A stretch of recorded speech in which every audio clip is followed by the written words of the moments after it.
I know they get a bad press in the States sometimes, but I love the French and I love France. I have a house there, and in many ways it's one of the most civilised countries on earth. It's a proud nation, just like America and just like Britain, and its people don't like being pushed around.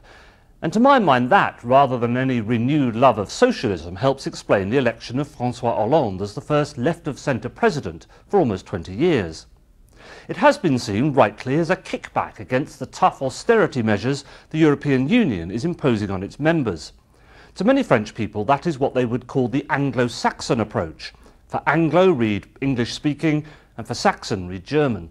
The French way is to think of the social implications as well as the economic ones.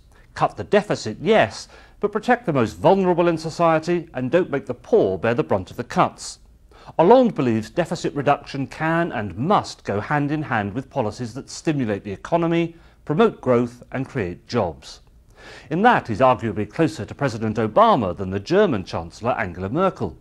So Hollande's victory has encouraged some to think that the left is on the way back in Europe more widely. But I'm not so sure.